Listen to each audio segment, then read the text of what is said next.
కీర్తనల గ్రంథం 1. కీర్తన గ్రంథం 1 మన అందరికీ తెలిసిందే. కానీ దాంట్లోంచి కొన్ని భాగాలు దేవుడు మనతో మాట్లాడింది. కీర్తన గ్రంథం 1వ అధ్యాయం. కీర్తన గ్రంథము 1వ అధ్యాయము 1-2 వచనాలు అందరం కలిసి చదువుకుందాం. కీర్తన గ్రంథం 1వ అధ్యాయము 1-2 వచనాలు. దుష్టుల ఆలోచన చొప్పున నడవక, పాపుల మార్గమున నిలువక, అపహాసకులు కూర్చుని చోటను కూర్చొనగా, యెహోవా ధర్మశాస్త్రముయందు ఆనందించుచు దివారాత్రము దానిని ధ్యానించేవాడు ధన్యులు. ఇక్కడ బైబిల్ సెలవిస్తుంది, పరిశుద్ధ గ్రంథంలోని వాక్యం సెలవిస్తుంది, దుష్టుల ఆలోచన చొప్పున నడవక. దుష్టుడు అంటే సాతాను ఆలోచన చొప్పున నడవక, పాపుల మార్గంలో నిలవక. పాపులు, మనుషులంతా పాపులమే, మనందరము పాపం చేసిన వారమే. పాపుల మార్గంలో నిలవక, అపహాసకులు కూర్చుని చోటలు కూర్చుండగా. అపహాసకులు కూర్చుండే చోటులు, అపహాస్యం చేసేవాళ్ళు, యాలన చేసేవాళ్ళు, గేలి చేసేవాళ్ళు, వాడు కూర్చునే చోటగా ఉండేవాడు ఎవడు? వాడు ఎవడయ్యా అంటే పాపుల మార్గంలో నడవనవాడు, దుష్టుల మార్గంలో నడవనవాడు. అపహాసకులు కూర్చున్న చోట కూర్చున్న వారిని ఏమంటారంటే నీతిమంతుడు అంటాం. ఏమంటారు? నీతిమంతుడు. వాడు ఎలాంటి వాడు? పాపం చేయని వాడు, దుష్టుల ఆలోచన చెప్పిన నడవనవాడు, అపహాసకులు కూర్చుని చోట కూర్చుండని వాడు, పాపుల మార్గంలో నడనవాడిని బైబిల్ చదివిస్తుంది నీతిమంతుడు. వాళ్ళు ఏమంటారు? నీతిమంతుడు అని పిలుస్తారు. ఏ వ్యక్తి అయితే, ఏ మనిషి అయితే దుష్టుల ఆలోచనలో నడవక, సాతాన మార్గంలో నడవక, పాపము చేయక, పాపుల మార్గంలో నిలవక, అపహాసకులు కూర్చుండే చోటను కూర్చుండగా దేవుని సన్నిధిలోకి వస్తాడు, వారిని ఏమంటామంటే నీతిమంతుడు అంటాం. నీతిమంతుడు. రోమిలికి రాసిన పత్రిక చూడండి ఒకసారి. రోమిలికి రాసిన పత్రిక రోమా 5.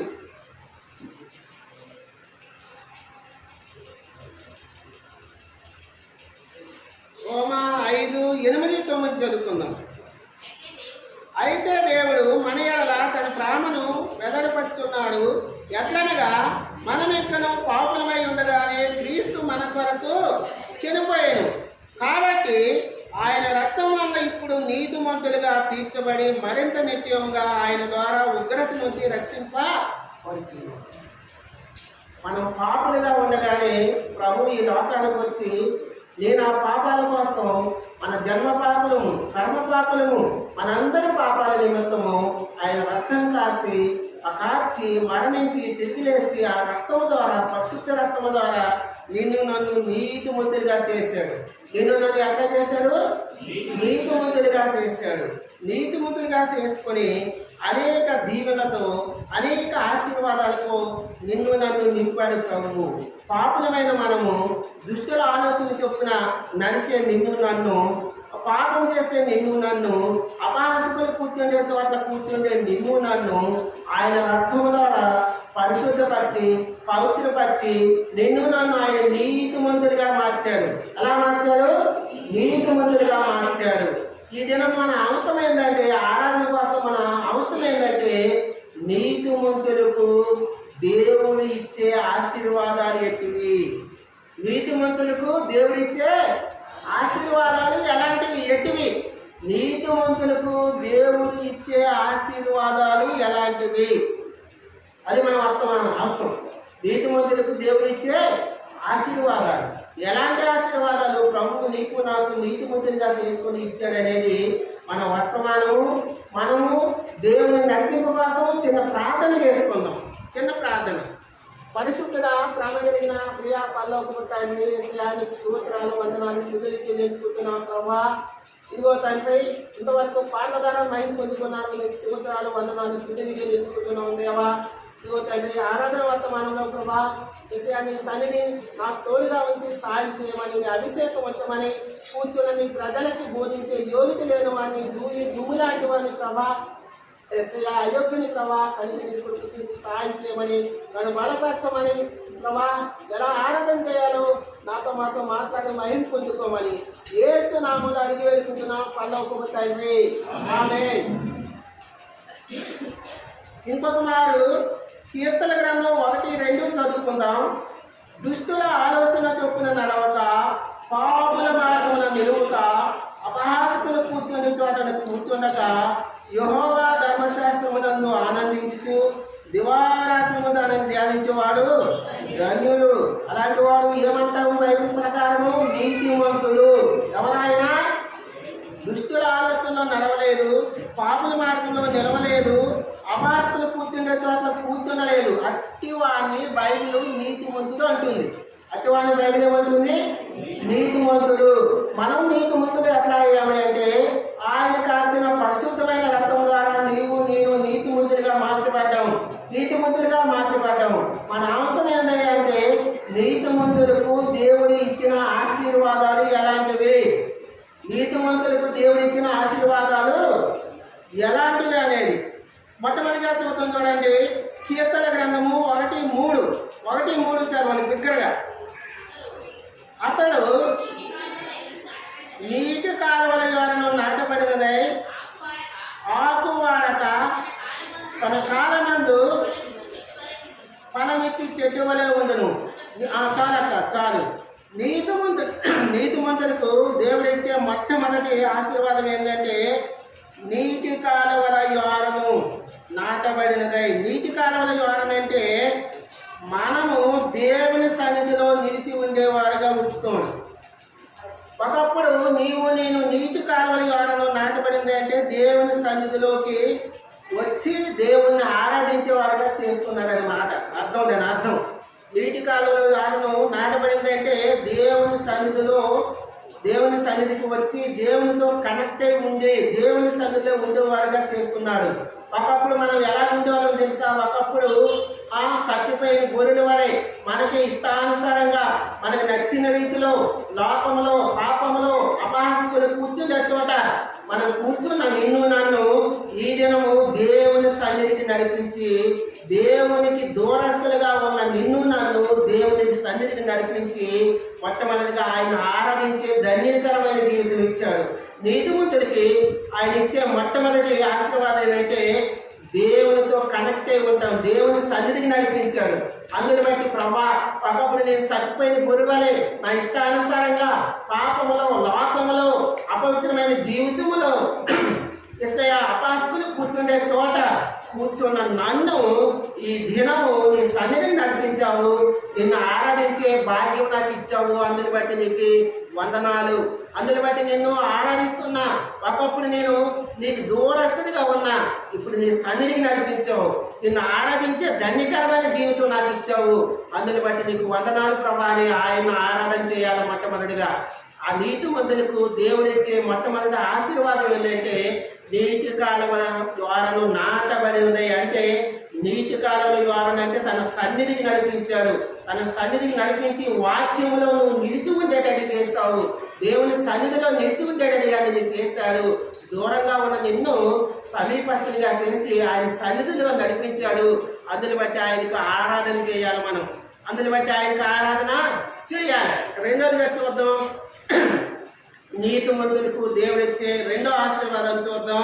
కీర్తన గ్రంథము 1:3 అతడు నీటి కాలువల యొరను నాటబడినదై ఆకు వాడక తన కాలమందు ఫలమెచ్చి చెట్టు వలె నుండును. రెండోదిగా నీతిమంతులకు దేవుడిచ్చే ఆశీర్వాదం ఏంటంటే ఆకు వాడక. వాడిపోయిన జీవితం ఒకప్పుడు ఉండేది, ఆత్మీయ జీవితంలో సల్లారిపోయే జీవితం ఉండేది. ఇప్పుడు దేవుడు నీకు నాకు ఆత్మీయ జీవితంలో వాడిపోకుండా ఆత్మీయంగా ఉంచాడు. ఆత్మీయ జీవితంలో ఎండిపోయిన స్థితిలో ఉంచి ఎండిపారిపోయిన స్థితిలో ఉన్న నన్ను ప్రభా నా ఆత్మీయ జీవితాన్ని బలపరిచావు, వాడిపోకుండా చేస్తావు. వాడిపోయే నన్ను ప్రభా, ఎండిపోయిన ఆత్మీయ జీవితం, ప్రార్థనా జీవితం లేక, ఆరాధన జీవితం లేక, నీ సన్నిధికి దూరం అయిపోయి నీకు దూరస్తుడిగా ఉండి ఎండిపోయిన స్థితిలో ఉన్న నన్ను ప్రభా, ఈ దినము వాడకుండా ప్రభా, ఎండిపోకుండా ప్రభా, నా ఆత్మీయ జీవితాన్ని కట్టావు, నా ఆరాధన జీవితాన్ని, నా క్రైస్తవ జీవితాన్ని, నా యాత్రా జీవితాన్ని నువ్వు స్థిరపరచావు ప్రభా. అందుని బట్టి నేను ఆరాధన చేసుకున్నా అని ఆరాధన చేయాలి. మొట్టమొదటిగా నీతిమంతులకు ప్రభువు ఇచ్చే ఆశీర్వాదాలు ఎలాంటివంటే, దేవుని సన్నిధి నడిపించాడు. దేవునికి దూరంగా ఉన్న నిన్ను నన్ను, దేవుని సన్నిధిగా దూరంగా ఉన్న నిన్ను నన్ను పాపంలో, అపవిత్రంలో, అపహాస్యులు కూర్చుండే చోట, దుస్తుల ఆలోచనలో ఉన్న నిన్ను నన్ను ఆయన సన్నిధికి నడిపించి ఆరాధించే ధన్యకరమైన ఆశీర్వాదం ఇచ్చాడు. అందుని బట్టి ఆరాధన చేయాలి. రెండోదిగా ఎండిపోయిన ఆత్మీయ జీవితం, చచ్చిపోయే స్థితిలో ఉన్న నిన్ను నన్ను ఆయన ఆత్మీయ జీవితంలో స్థిరపరిచాడు. ఆయన వాడిపోకుండా చేశాడు. వాడబారిన జీవితం ఇచ్చావు. అందుని బట్టి నీకు ఆరాధిస్తున్నాను ప్రభా అని మనసారా ఆరాధన చేయాలి. మూడోది చూద్దాం. కీర్తన గ్రంథము 1వ అధ్యాయము 3వ వచనం. అతడు నీటి కాలంలో వాడబడినదై, నాటబడినదై, ఆకు వాడక తన కాలమందు ఫలమిచ్చి చెట్టు వలె ఉండును. కాలమందు ఫలమిచ్చి చెట్టు వలె ఉండును. మూడోదిగా, మొట్టమొదటిగా నీతిమంతులకు దేవుడిచ్చే ఆశీర్వాదాలు ఎలాంటిది? దేవుని సన్నిధికి నడిపించి ఆయన ఆరాధించి దేవునికి దూరంగా ఉన్నాం. మనం ఎలా ఉన్నాం? మనం దుష్టుల ఆలోచన చొప్పున నడిచేవారుగా ఉన్నాము, పాపుల మార్గంలో నడిచేవారుగా ఉన్నాము, అపహాస్యులు కూర్చుండే చోట కూర్చుండే వారుగా ఉన్నాము. అలాంటి సాంగత్యం కలిగిన నిన్ను నన్ను ఆయన సన్నిధిలో నడిపించాడు. అందుని బట్టి ఆరాధన చేయాలి. రెండోదిగా, వాడిపోయే జీవితం నీలో నాలో ఉంటే, ఎండిపోయే జీవితం, సత్తువ లేక ఉన్న జీవితాన్ని ఆయన వాక్యం ద్వారా నిన్ను నన్ను ఆయన ఆత్మీయ జీవితంలో ఎండిపోకుండా చేశాడు. అందుని బట్టి ప్రవాణ ఆత్మీయ జీవితాన్ని కట్టావు, స్థిరపరిచావు. అందుని బట్టి వందనాలు చెప్పాలి. మూడోదిగా, ఫలభరితమైన జీవితం ఇచ్చాడు. ఒకప్పుడు మనలో ఆత్మీయ ఫలాలు లేవు, ఆత్మీయ ఫలాలు లేని జీవితం, మనలో ఫలభరితమైన జీవితం ఇచ్చావు ప్రభా. ఒకప్పుడు నేను ఎలా ఆరాధించాలో నాకు తెలియదు ప్రభా. ఒకప్పుడు నన్ను ఎలా నేను ప్రార్థన చేయాలో, ఎలా నేను గణపరచాలో ఆత్మ ఫలాలు నాలో లేవు. ప్రేమ, సంతోషము, సమాధానము, దీర్ఘశాంతము ఇవి నాలో ఏవి లేవు ప్రభా. ఆ ఫలాలంతా అభివృద్ధి చెందేటట్టు చేసినావు. ఆ ఫలాలు ఫలించే జీవితం నాకు ఇచ్చావు. అందుని బట్టి నీకు వందనాలు ప్రభా. దేవా, ఆత్మ ఫలాలు లేక, ఫలించే జీవితం లేక, ఆత్మీయ జీవితం లేక, ఆరాధన చేసే జీవితం లేక ఉన్న నన్ను ఈ దినము ఫలించేవాడుగా, ఈ దినము ఈ సన్నిధిలో ఫలభరితమైన జీవితం, ఈ దినము నా ఆత్మీయ జీవితంలో ఫలభరితమైన జీవితం ఇచ్చావు ప్రభా. అందుని బట్టి నిన్ను ఆరాధన చేస్తున్నా అని ఆరాధన చేయాలి. ఇస్సాకు జీవితంలో చూడండి. ఇస్సాకు ఆదికాండం 26, ఆదికాండం 26లో చూడండి. ఆదికాండం 26:12 చదవండి, గట్టిగా చదవండి చదివేటోళ్ళు. ఆదికాండం 12:26, సారీ 26:12, ఆదికాండం 26:12 గట్టిగా చదవండి.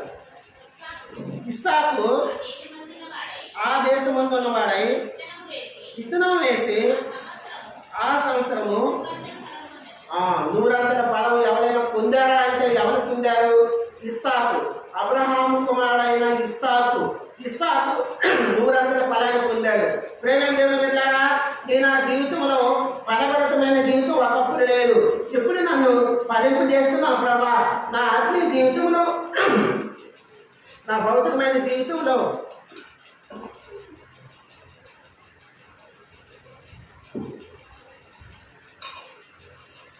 నన్ను ఫలింపు చేస్తున్నందుకు నేను ఆరాధిస్తున్నా, మనసారా ఆరాధిస్తున్నా.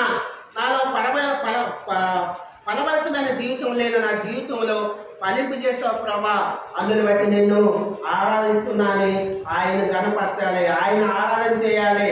నీతిమంతుడికి ఆయన ఇచ్చే ఆశీర్వాదాలు ఏంటంటే, పాపుల మార్గంలో, దుష్టుల మార్గంలో, అపాస్కులు కూర్చునే చోట ఉన్న నిన్ను నన్ను ఆయన సన్నిధిని నడిపించాడు. మొట్టమొదటిగా ఆయనకి సమీపస్తుడిగా చేశాడు. అందుని బట్టి ఆరాధన చేయాలి. రెండోదిగా వారిపైన నీ నా జీవితాన్ని ఆయన స్థిరపరిచాడు, ఎండిపోకుండా చేశాడు. ఆయన ఆ ఎండిపోకుండా చేయడం మాత్రమే కాకుండా ఫలించేవాడిగా, ఫలాలు అనుభవించేవాడుగా, ఫలాలు, పూలు, పూత, కాయలు, పింజ, ఫలాలు, పళ్ళు లభించేవాడిగా, ఆత్మీయ జీవితంలో ఫలభరితమైన జీవితం, ఆత్మ ఫలాలు నీలో నాలో ఆయన ఫలింపు చేసేందుకు ప్రేమ లేని జీవితంలో ప్రేమించి, సమాధానం లేని అసమాధానం ఉంటే సమాధానం పెట్టాడు, దీర్ఘశాంతం లేని నిన్ను నన్ను దీర్ఘశాంతంలో నడిపించాడు. ఆత్మ ఫలాలు 9 ఉన్నాయి కదా, ఆత్మ ఫలాలన్నీ నీలో నాలో ఆయన ఫలింపు చేసినందుకు ప్రభా నీకు నాలో ఫలభరితమైన జీవితం లేదు ప్రభా, ఈ దినం ఫలభరితమైన జీవితం నాకు ఇచ్చావు, అందుని బట్టి నిన్ను ఆరాధన చేస్తున్నా అని ఆరాధన చేయాలి. 4వ చూద్దాం. కీర్తన గ్రంథం 1వ అధ్యాయము, కీర్తన గ్రంథం 1వ అధ్యాయము 4వ వచనం, 1వ అధ్యాయము 3వ వచనం కొంచెం చదవండి. అతడు నీటి కాలంలో ఎవరను నాటబడింది, ఆకువాడగా తన కాలమందు ఫలమిచ్చి చెట్టు వలె నుండును, అతడు చేయనంతయు సఫలమగును. ఒకప్పుడు నీ నా జీవితంలో సఫలపరచబడే జీవితం లేదు, సఫలమవడం లేదు, అన్నీ విఫలమయ్యే జీవితమే, అన్నీ ఫెయిలైపోయే జీవితమే. ఈ దినము నీ ప్రార్థన, నీతిమంతుల ప్రార్థన నిన్ను తన రక్తం ద్వారా కడిగి పరిశుద్ధపరిచి పవిత్రపరిచి నీతిమంతులుగా చేసుకున్నాడు. నువ్వు ప్రార్థించినప్పుడు ఆయన ప్రార్థనకు ప్రతిఫలం ఇస్తున్నాడు. ఒకప్పుడు ఫలవంతమైన జీవితం లేదు, సఫలపరుస్తున్నాడు. ఇప్పుడు ప్రభా నా అనేక ప్రార్థనలకి నువ్వు సమాధానం ఇచ్చావు, సఫలం చేస్తావు, నన్ను సంఘంలో తల ఎత్తుకునేవాడిగా చేస్తావు, నన్ను నిలవబెట్టుకున్నావు ప్రభా. యేసయ్య నా జీవితంలో దేని పనికిరాని నా జీవితంలో ఫలభరితమైన జీవితంగా ఉంచావు ప్రభా. ఫలించేవాడిగా నన్ను, నా కుటుంబాన్ని, సంఘాన్ని ఉంచావు, సంఘంలో బిడ్డలు ఉంచావు ప్రభా. అందుని బట్టి నీకు వేలాది వందనాలు చెల్లిస్తున్నాను యేసయ్య అని ఆరాధన చేయాలి. ఆరాధనకు ఆయన యోగ్యుడు. కాబట్టి ప్రియమైన దేవుని బిడ్డలారా, ఒకప్పుడు మన జీవితంలో ఫలించేవాడిగా లేము, ఇప్పుడు ఫలించేవాడిగా ఉంటున్నాం. ఫలభరితమైన సఫలం లేదు, విఫలతే. ఇప్పుడు సఫలపరుస్తున్నాడు, మన ప్రార్థనలు ఆయన ఆలకిస్తున్నాడు, మనకి ఆయన జవాబిస్తున్నాడు. అందుని బట్టి నీకు ఆయనకి ఆరాధన చేద్దాం. సామెతల గ్రంథం చూడండి, సామెతల గ్రంథం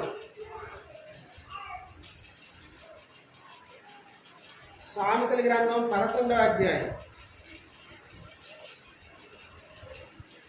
సామెతల గ్రంథం 11వ అధ్యాయము 8వ వచనం. నీతిమంతుడు బాధ నుండి తప్పింపబడను. నీతిమంతుడికి దేవుడిచ్చే 5వ ఆశీర్వాదం ఏంటంటే, మొట్టమొదటి ఆశీర్వాదం ఏంటి? దేవుని సన్నిధికి దూరంగా ఉన్నా అంటే మనం ఎలా ఉన్నాము? దుష్టుల ఆలోచన చెప్పులు ఉన్నాము, పాపుల మార్గంలో ఉన్నాము, అపహాసకులు కూర్చుండే చోట ఉన్న నిన్ను నన్ను, దేవునితో సవాసం లేని నిన్ను నన్ను ఆయన సన్నిధికి నడిపించి ఆయనతో సవాసం చేసే జీవితం ఇచ్చాడు. అందుని బట్టి వందనాలు చెప్పాలి. రెండవదిగా వారిపైన జీవితం ఉన్న నీలో నాలో ఆయన వాడవారిన జీవితాన్ని తీసివేసి వాడిపోయిన వాడిగా చేశాడు. అందుని బట్టి వాడబారిన వాడిగా ఉంచాడు. అందుని బట్టి వందనాలు చెప్పాలి. మూడోదిగా నీతిమంతుడిగా ఆయన ఏం చేశాడు? ఫలింపులేని జీవితం అన్ని ఫలభరితమైన జీవితంగా మార్చాడు. అందుని బట్టి వందనాలు చెప్పాలి. 4వదిగా అన్ని విఫలమే మన జీవితంలో, ఏది సఫలం లేదు. ఆయన చేయడంతయు సఫలపరిచాడు. నువ్వు చేసిన ప్రార్థనలను ఆయనకు ఆలకించి అంగీకరించి సఫలపరిచాడు, జవాబిచ్చాడు, సమాధానం ఇచ్చాడు. అందుని బట్టి ఆయనకు ఆరాధన చేయాలి. 5వదిగా ఏంటంటే, నీతిమంతులకు బాధ నుంచి అంటే ఆపదల నుంచి తప్పిస్తాడు. నీతిమంతులు ఆపదల నుంచి ఆయన తప్పిస్తున్నాడు. నువ్వు నీతిమంతుడు ఎలా అయ్యావంటే ఆయన రక్తం ద్వారా నీతిమంతుడు అయ్యావు. నీతిమంతుగా చేసుకున్నాను నిన్ను నన్ను ఆయన అనేక ఆపదల నుంచి, అనేక అపాయకరమైన పరిస్థితుల నుంచి. మనకు వచ్చే ఆపద ఏంటంటే, అపాయం ఏంటంటే నిత్య నరకం ఉంది. మన కోసం కాసుకొని ఉంది, మన ఆత్మ కోసం నిత్య నరకం ఉంది. ఆ నిత్య నరకం నుంచి ఆయన నిన్ను నన్ను తప్పించాడు. ఆపద నుంచి, అపాయకరమైన పరిస్థితి నుంచి నీ ఆత్మ నా ఆత్మ అదే పాపంలో అదే అపాసకులతో సాహిత్యం చేస్తూ మనం జీవిస్తే, పాపంలో జీవిస్తే, దుష్టులతో ఆలోచనలో జీవిస్తే, మనం మరణిస్తే ఒక దినం తీర్పు దినం ఉంది. ఆ తీర్పు దినంలో నీవు నేను కూడా అగ్ని ఆగదు, పురుగు సావదు, నిత్య నరకంలో ఆత్మ కాలిపోవాలి. ఆ బాధాకరమైన పరిస్థితుల నుంచి, ఆ ఆపద నుంచి తప్పించాడు. నీతిమంతుడికి ఆయన ఆపదలోంచి తప్పిస్తాడు. అందుని బట్టి ప్రభా, నేను ప్రభా నీతిమంతుని కాని ప్రభా, నన్ను నీ రక్తం ద్వారా నీతిమంతునిగా చేసుకొని ఆ ఉగ్రత నుంచి ప్రభా, ఆ నిత్య నరకం నుంచి నా ఆత్మను, ఆ బాధ నుంచి, ఆ అపాయకర పరిస్థితి నుంచి నన్ను తప్పించావు ప్రభా.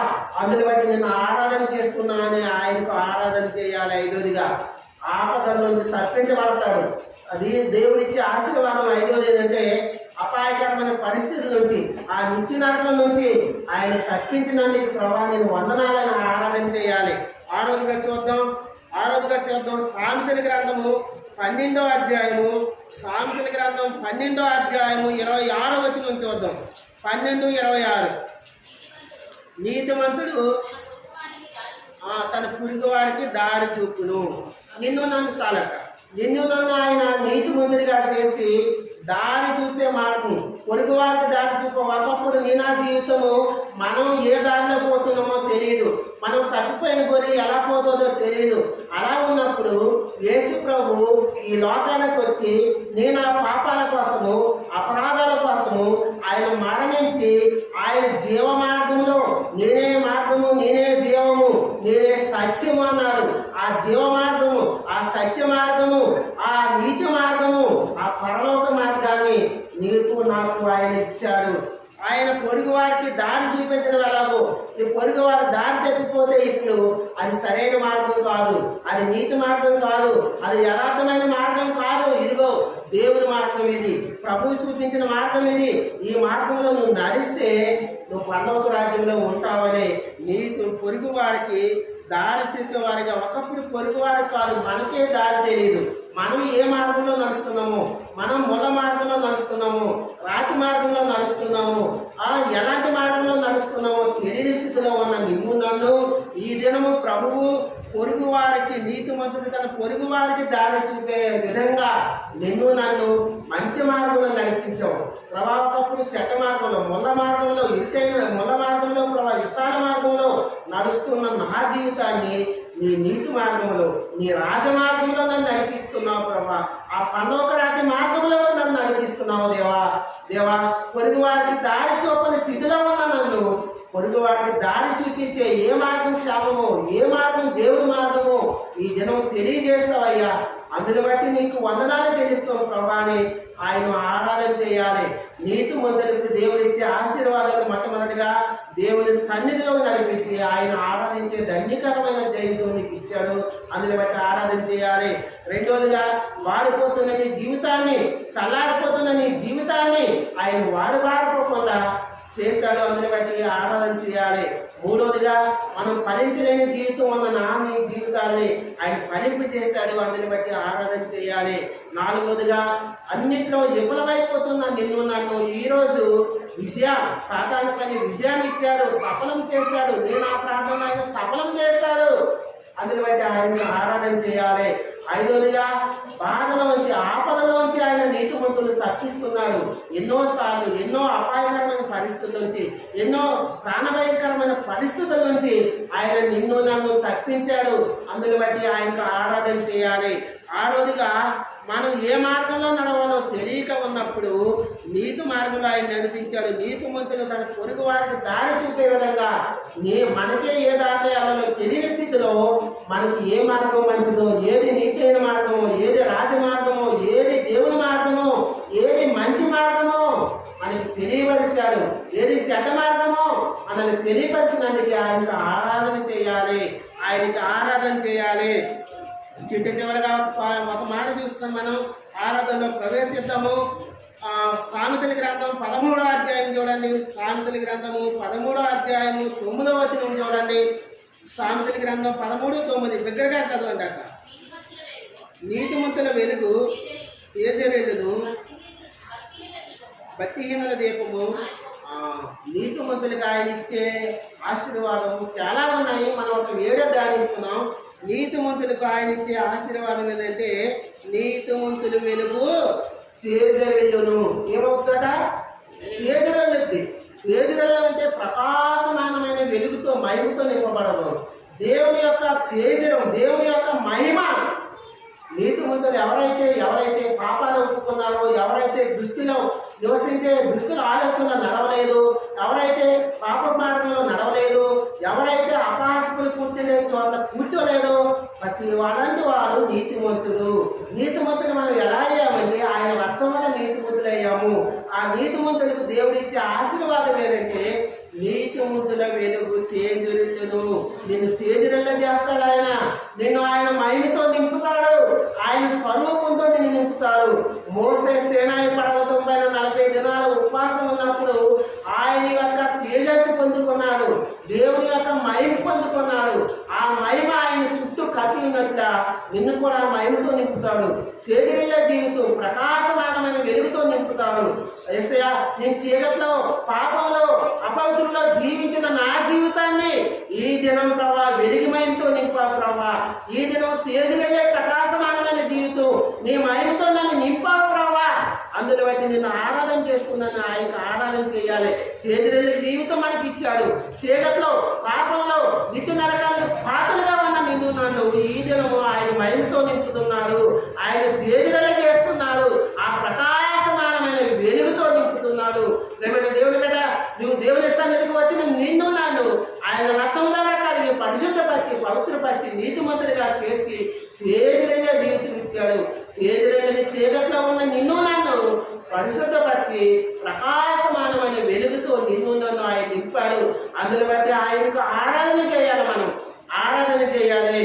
మొట్టమొదటిగా నీతిమంతులకు ఆయన ముగిస్తున్నాం. ఒకసారి రిమైండ్ చేసుకుంటాం. నీతిమంతుడు ఎవరయ్యా అంటే, నీతిమంతుడు దుష్టుల ఆలోచన చెప్పున నడవడు, నీతిమంతుడు పాప మార్గంలో నడవడు, నీతిమంతుడు అపాస్తులు కూర్చుండే చోట కూర్చోడు. అట్టివాడు నీతిమంతుడు. అట్టివాడు నీతిమంతుడు అని బైబిల్ సెలవిస్తుంది. ఆ నీతిమంతుడు ఏం చేస్తాడంటే, దివారాత్రులు దేవుని వాక్యము ధ్యానిస్తాడు, దేవునితో సహవాసం కలిగి జీవిస్తాడు.